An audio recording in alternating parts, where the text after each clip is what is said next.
Bismillahirrahmanirrahim. Alhamdulillahirabbil alamin. Wa bihi nasta'in ala umurid dunya waddin. Wassalatu wassalamu ala asyrafil anbiya wal mursalin. Sayyidina wa habibina wa syafi'ina Muhammadinil amin wa alihi wa sahbihi wat tabi'in wa man tabi'ahum bi ihsan la yaumiddin, amma ba'du. Qala al-musannif rahimahullah wa nafa'ana bihi wa bi ulumihi. Nasihat ke-21, hakikat riya. Wahai anakku yang tercinta, dan engkau juga bertanya kepadaku tentang riya.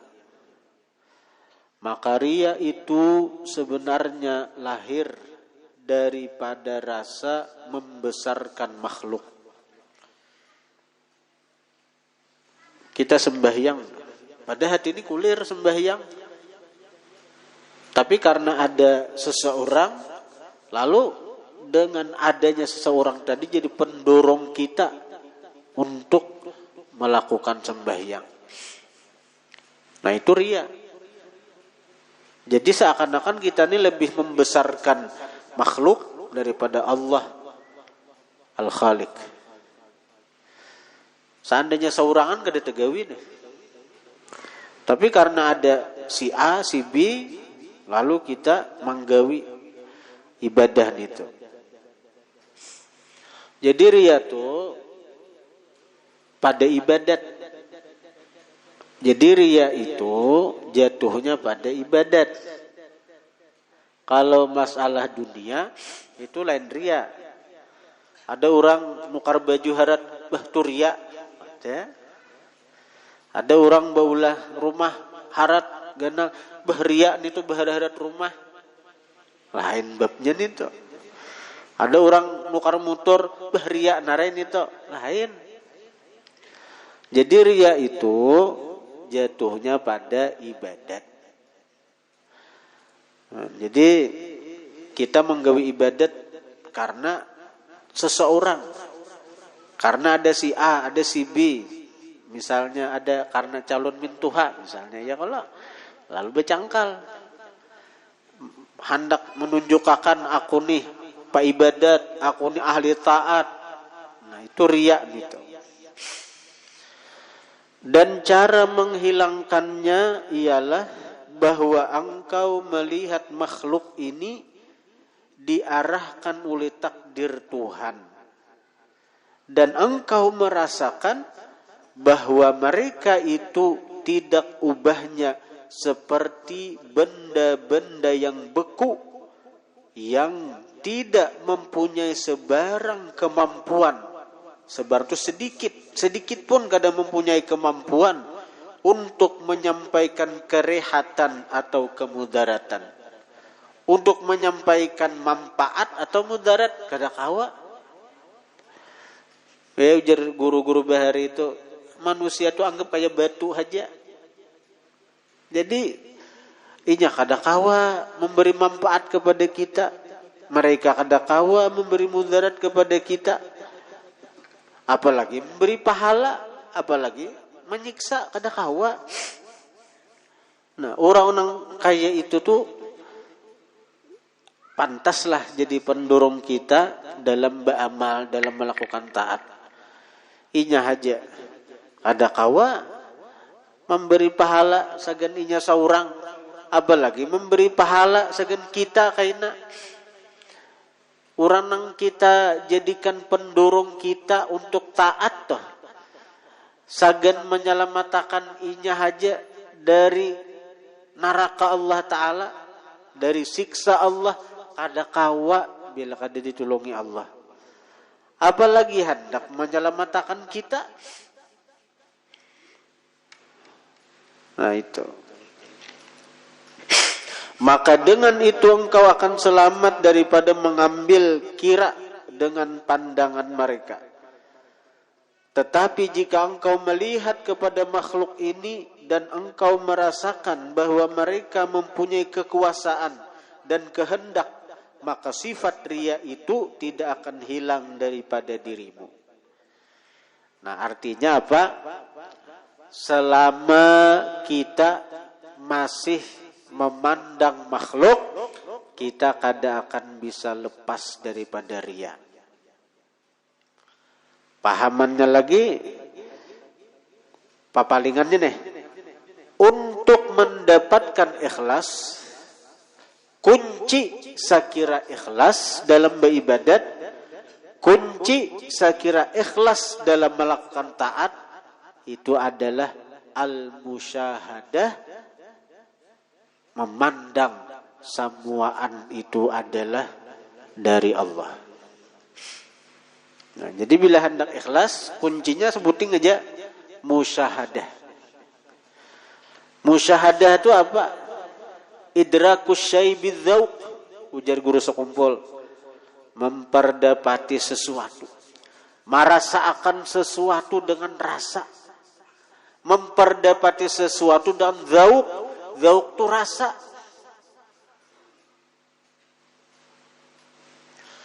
Rasa itu indra keenam kita. Kalau 5 indra ini nah, penglihatan, pendengaran, penciuman, 5 indra itu yang didapatinya makhluk aja, makhluk ciptaan aja. Tapi ketika dzauq kita terbuka, basirah kita terbuka, dzauq kita ini terbuka, itu mata hati tuh, nang didapatinya apa? Allah Sang Maha Pencipta. Allah Sang Maha Pencipta.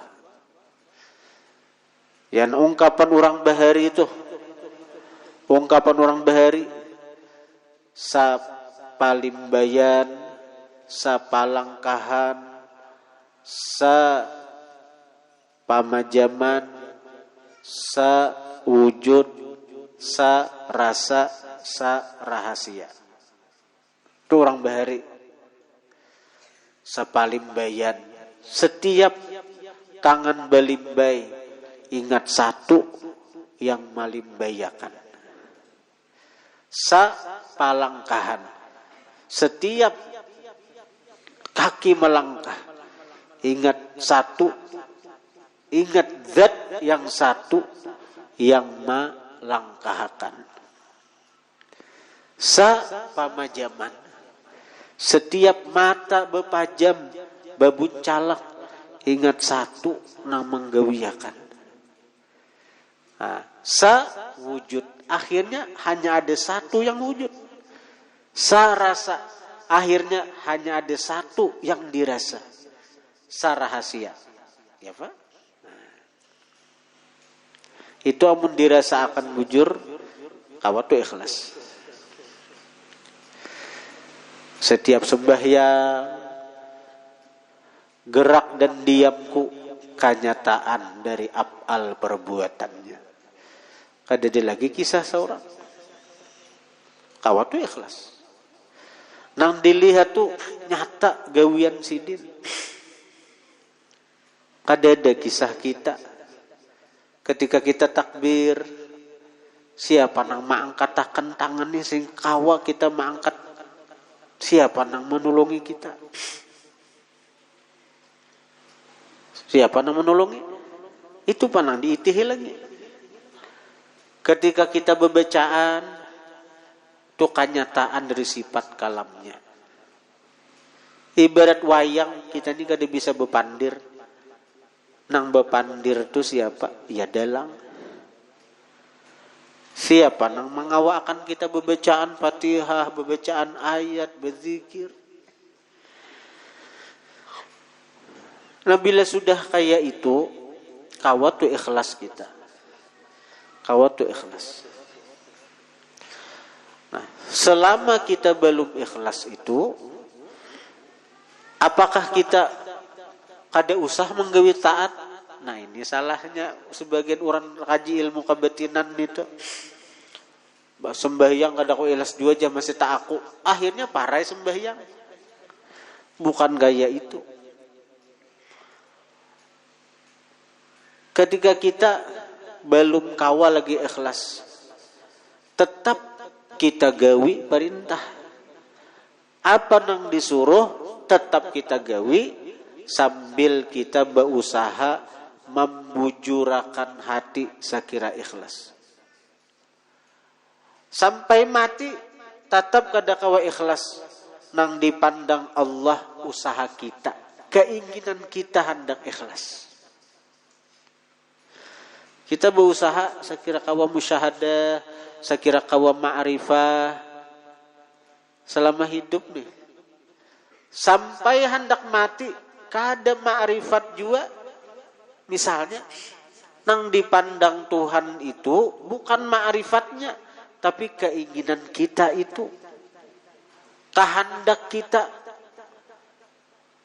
Bila bujur kita punya keinginan kuat hendak ma'rifat, sakira kawa musyahadah, sakira kawa ikhlas dalam melakukan ibadah, Allah beri kita. Allah beri kita apa yang kita inginkan itu. Paling lambat ketika hendak mati. Ketika hendak mati. Mati tetap timbulkan hati itu hendak ma'rifat itu. Kita ni kada kawa lagi ma'rifat sehingga kada kawa musyahadah. Nya bila orang tu kawa musyahadah, ma'rifat tu. Karena musyahadah itu memandang. Bila sudah memandang, kenal. Kenal tu. Allah Ta'ala itu kada menilai kita dari hasil. Tapi nang dinilai Allah Ta'ala itu azam kita, kekuatan tekad kita. Bila kita hendak, kaina Allah beri. Karena masalah hasil itu masalah anugerah, bukan ranah kehambaan lagi. Kita hamba cuma berusaha. Kita hamba cuma berikhtiar. Ikhtiar kita di mana nang mesti kita kuati? Di kekuatan tekad kita, kekuatan hati, kehendak hati. Kita ini dasar lama kehendak. Kita ini nah kebanyakan kita akhir zaman nih, akhir zaman ini ujar Habib Al-Qutub Sayyid Abdul Qadir bin Ahmad Segaf, penyakit kita di akhir zaman ini futurul himmah, lemahnya keinginan untuk menjadi kekasih Allah, lemahnya keinginan untuk mendapatkan cinta Allah, lemahnya tekad, lemahnya semangat untuk mendapatkan ma'rifat dengan Allah. Seandainya kita ni punya himmah nang kuat, hendak ma'rifat, sebagaimana kuatnya keinginan orang nang miskin, nah hendak berduit, nah hendak sugih, ma'rifat kita. Kita ada usah-usah berjauh-jauh anunya. Seandainya kita punya himmah, punya keinginan kuat, hendak ma'rifat, nang kaya orang nang hendak sugih, ma'rifat kita. Orang nah hendak sugih tuh ke pasar cangkal benar kala, cangkal benar. Mulai jam 6 buka toko pagi sampai jam 6 sore. Amun ada aja nang dilayaninya malam dilewatnya.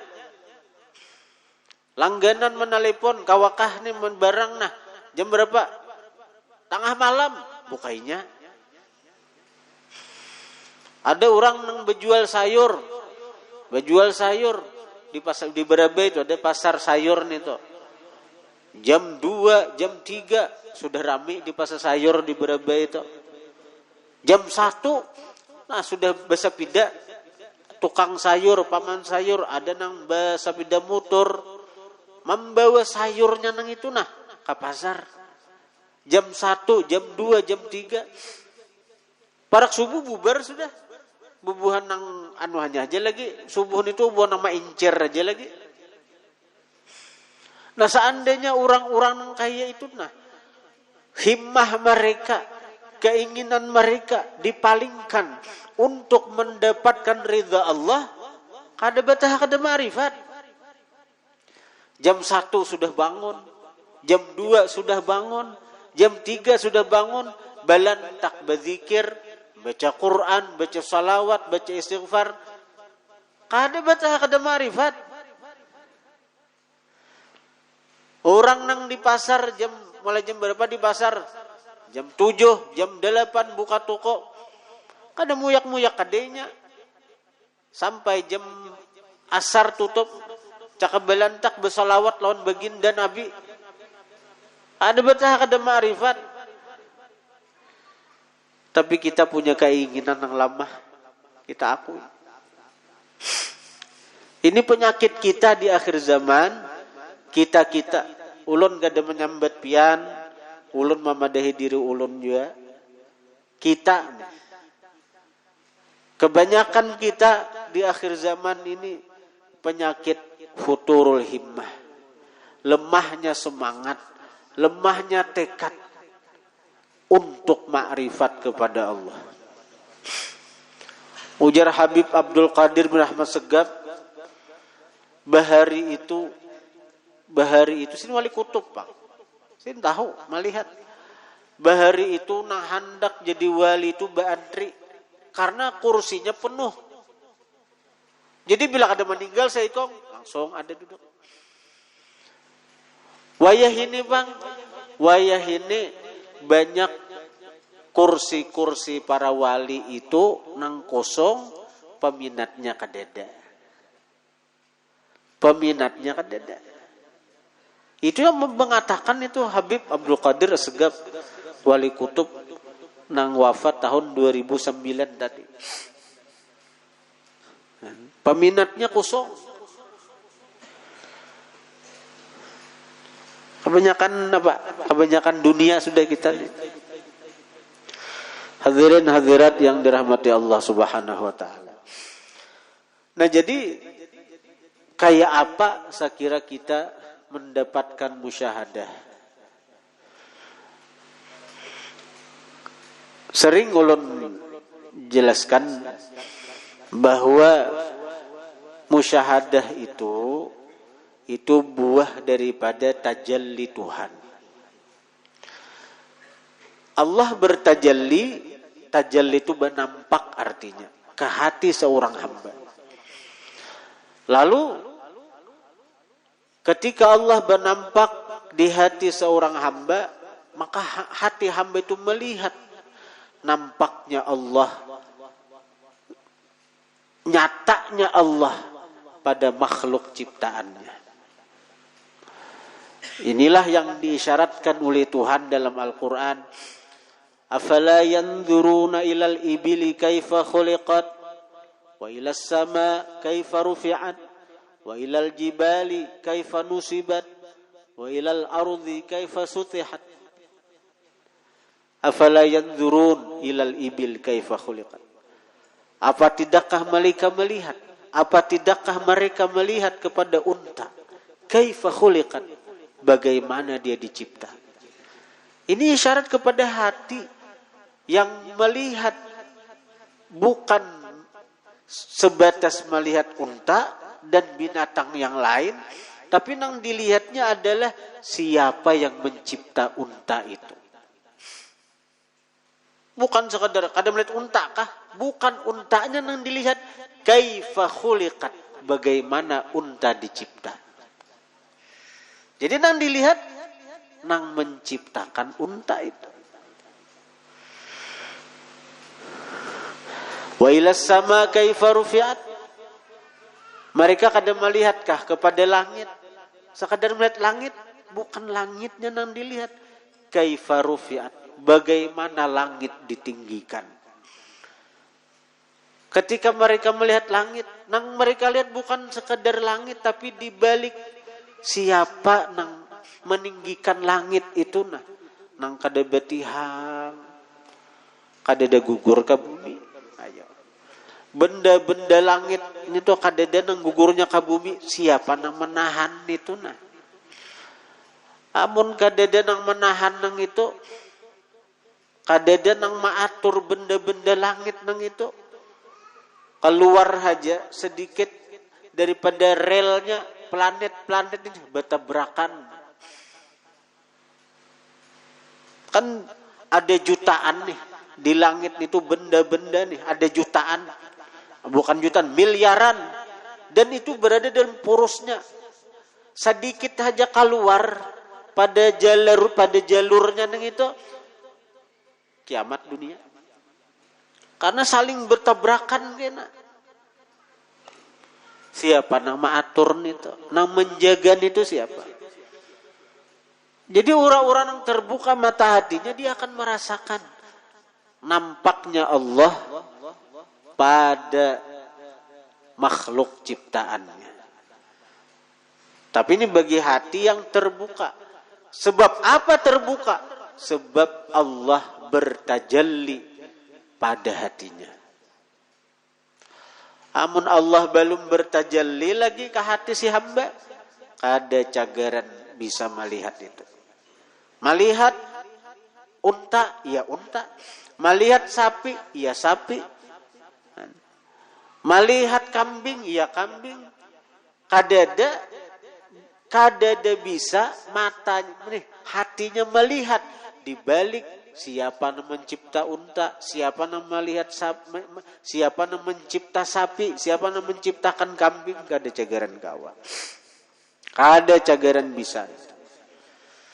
Jadi yang penting itu kita berusaha agar Allah mau bertajalli kepada hati kita. Kayak apa segera mendapatkan tajalli Tuhan? Jalannya dua. Sekira hendak dapat tajalli Tuhan nih, sekira Allah memberikan anugerah tajalli zatnya atau sifatnya atau af'alnya ke dalam hati, kepada hati kita, maka kita akan bisa melihat dengan rasa kita akan wujudnya Allah nampak nyata pada makhluk ciptaannya. Nah, untuk mendapatkan tajalli Tuhan itu yang mesti kita lalui dua. Yang pertama takhalli, yang kedua tahalli.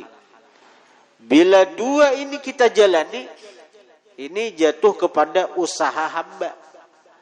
Nah, bila sudah dua macam ini kita jalani, kita usahai, Allah kaina akan menganugerahi yang ketiga, yaitu tajalli tadi. Tajalli itu tadi. Hadirin hadirat yang dirahmati Allah. Apa yang dimaksud dengan takhalli? Takhalli itu artinya pembersihan jiwa. Pembersihan jiwa dari sifat-sifat yang dibenci oleh Allah Subhanahu wa taala. Jadi ini yang penting. Jiwa kita, hati kita harus kita bersihi dari sifat-sifat nang kada dikatujui oleh Allah Subhanahu wa taala.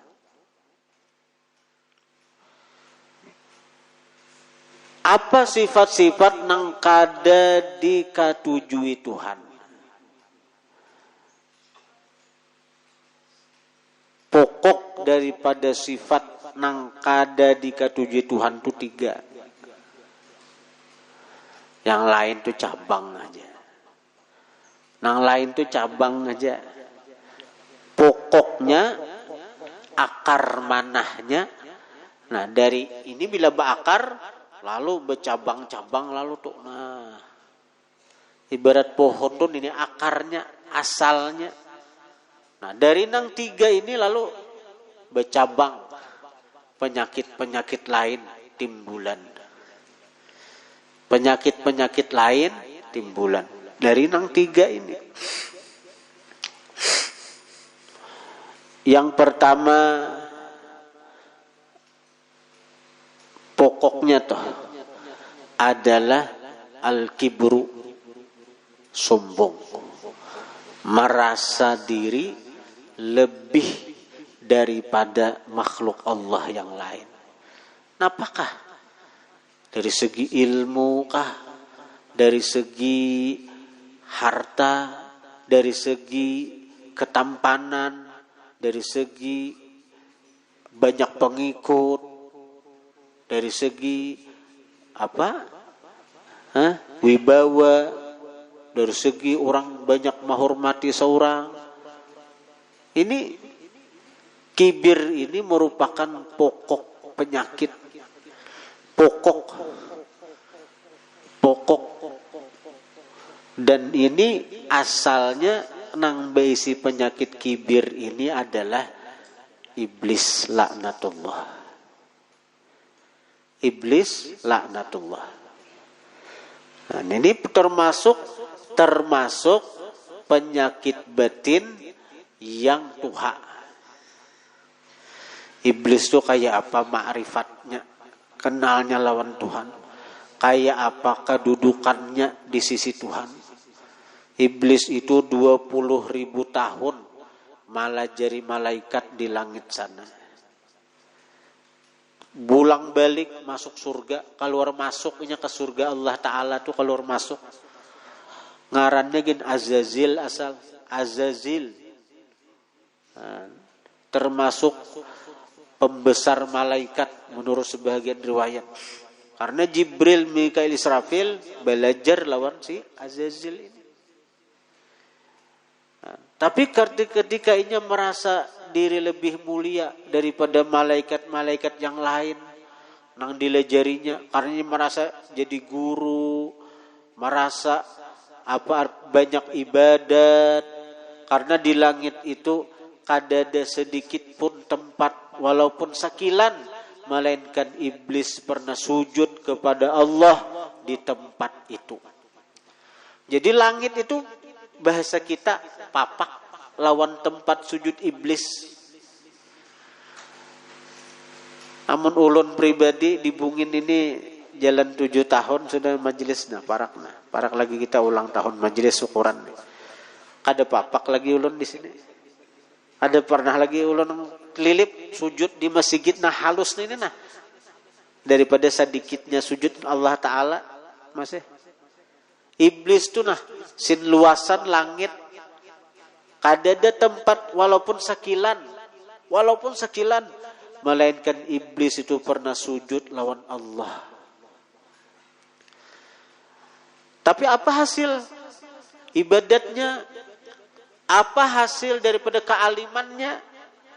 Ketika dia merasa sombong, merasa lebih hebat daripada makhluk ciptaan Allah. Apa hasilnya? Iblis terusir daripada surganya Allah. Iblis terusir daripada hadrat Allah. Iblis dikeluarkan dari golongan kekasih Allah menjadi makhluk yang dikutuk oleh Allah Subhanahu wa Ta'ala. Sombong. Hati-hati sombong nih. Dan sombong ini semuaan bisa kena. Orang alim bisa sombong dengan kealimannya. Orang sugih bisa sombong dengan kesugihannya. Orang bungas bisa sombong dengan kebungasannya. Banyak pengikut bisa sombong dengan banyak pengikutnya.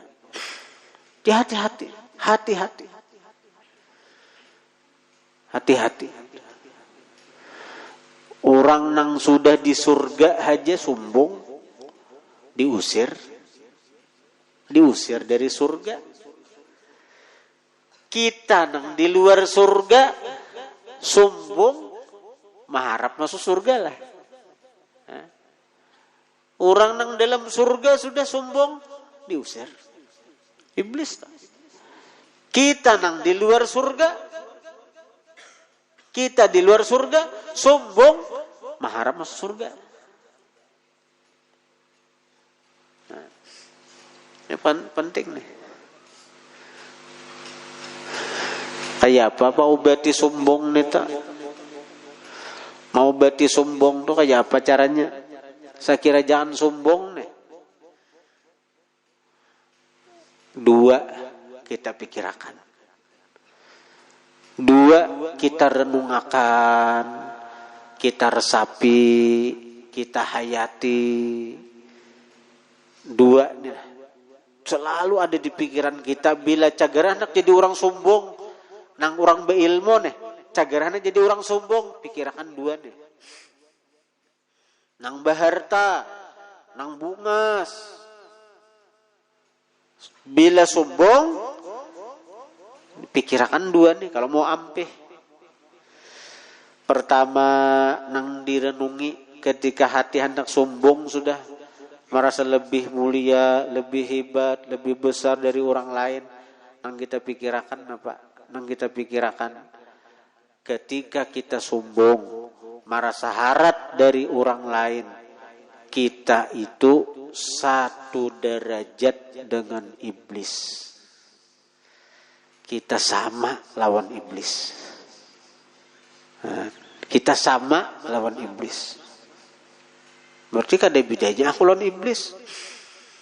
Jangan sarik boleh dikira orang iblis. Binatang ikam dia, umai amok di pedahnya binatang. Disambut orang binatang amok. Padahal binatang tu apa? Binatang tu apa? Bila mati jadi tanah. Ya laitani kuntu turaba, jadi orang kafir. Oh seandainya aku jadi tanah kayak binatang. Orang-orang kafir tuh mengharap cakanya jadi binatang. Kenapa? Karena bila mati jadi tanah, selesai. Gaya kita ini bila mati ada tanggung jawab dari apa yang kita perbuat.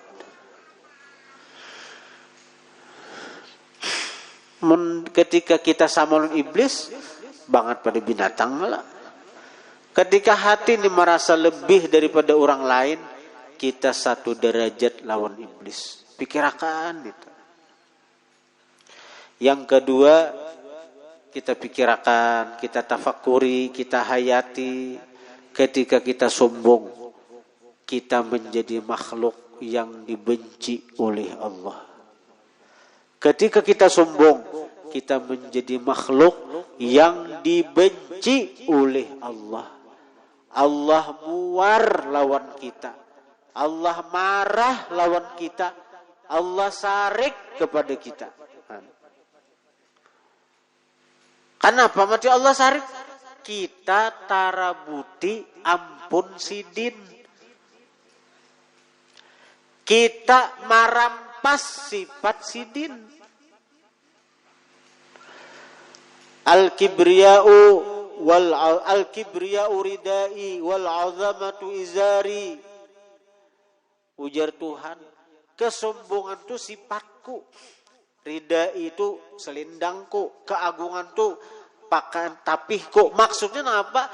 Kesombongan, keagungan itu pakaianku, sifat nang khusus sagan aku je Tuhan. Kesombongan, keagungan, kebesaran itu sifat nang khusus sagan aku je Tuhan. Ada hamba nang marabuti sifat Tuhan, ada hamba nang marampas sifat Tuhan, berpakaian dengan pakaian nang khusus sagan Tuhan, sarik Tuhan.